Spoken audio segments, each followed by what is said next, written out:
Nós vamos falar agora do bullying, que é um ato nocivo, né, que pode trazer problemas psicológicos e também físicos. Ele pode ocorrer de fato intencional e repetitivo contra a vítima. Passam-se os anos e, infelizmente, o bullying ainda é um assunto que não sai do radar dos pais, familiares, professores e educadores. A nossa reportagem esteve com a psicóloga que falou do bullying, principalmente para as crianças e os adolescentes.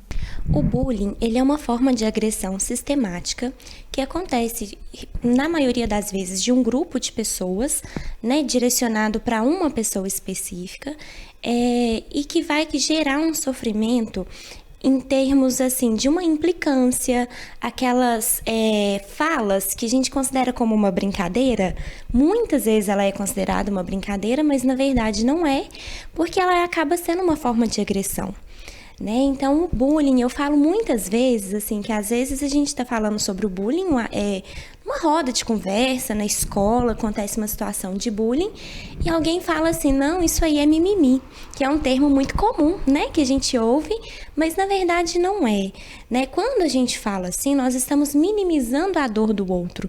E o bullying é um ato de violência que ele pode acontecer de diversas formas e que, inclusive, gera um sofrimento muito grande para as pessoas. Ela destaca que os pais devem acompanhar de perto a evolução dos filhos na escola. Primeiro ponto que eu considero é um diálogo aberto.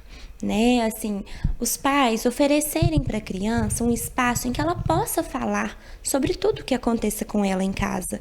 Né? Então, perguntar como foi o seu dia na escola, mas não se limitar a essa pergunta, né? Como foi o seu dia? Mas tentar escutar o que a criança diz de uma forma até indireta, né? Porque a criança, principalmente, ela fala mais, né? Nem sempre vai ser pelo diálogo, pela linguagem mesmo, mas ela vai demonstrar, né, o que está acontecendo com ela. O adolescente fala menos, normalmente, né? Ele tem uma tendência a recuar, a se isolar, né? A ficar ali trancado no quarto. Mas é importante que os pais observem, né, esses sinais para que eles possam estar próximos. Eu considero, assim, interessante que os pais incentivem a criança ou adolescente, os seus filhos, a resolverem essa situação, né, para incentivar uma autonomia. Mas é importante a gente pensar que nem sempre a criança ou adolescente vai conseguir resolver sozinho. Então, às vezes, é importante que os pais deem voz àquilo que está sendo relatado, procure a escola, sinalize, né? Os professores a mesma coisa, os professores observem, incentivem que o aluno resolva, né? De certa forma, com uma independência, autonomia, mas se perceber que a situação não foi resolvida, que o professor interfira também, né, a coordenação pedagógica das escolas, para que não permita a continuidade desse ato. Ela reforça ainda que, caso necessário, a ajuda de um profissional é de suma importância para lidar com as questões. E essa busca profissional ela pode acontecer de duas formas, né? Primeiro, quando os pais percebem que os filhos estão em um processo de adoecimento mental por causa do bullying, é importante a busca de um profissional para ajudar a criança ou adolescente diante desse sofrimento. Né? Às vezes é uma característica, uma questão da personalidade também, que é o ponto, né, que os colegas vão implicar, vão fazer piadinhas, e aí nós vamos auxiliar a criança nesse sentido. E uma outra via que é bem interessante, que eu vejo muito acontecendo, inclusive eu já estive em algumas escolas, é a escola promover campanhas de conscientização, de prevenção e principalmente de esclarecimento, porque os alunos tendem a pensar que o bullying é só uma brincadeira, mas é importante eles terem uma dimensão do mal que isso pode gerar. Já o delegado de Polícia Civil, Leonardo Pio, reforça que a brincadeira de mau gosto é crime e orienta que as vítimas procurem a delegacia de Polícia Civil.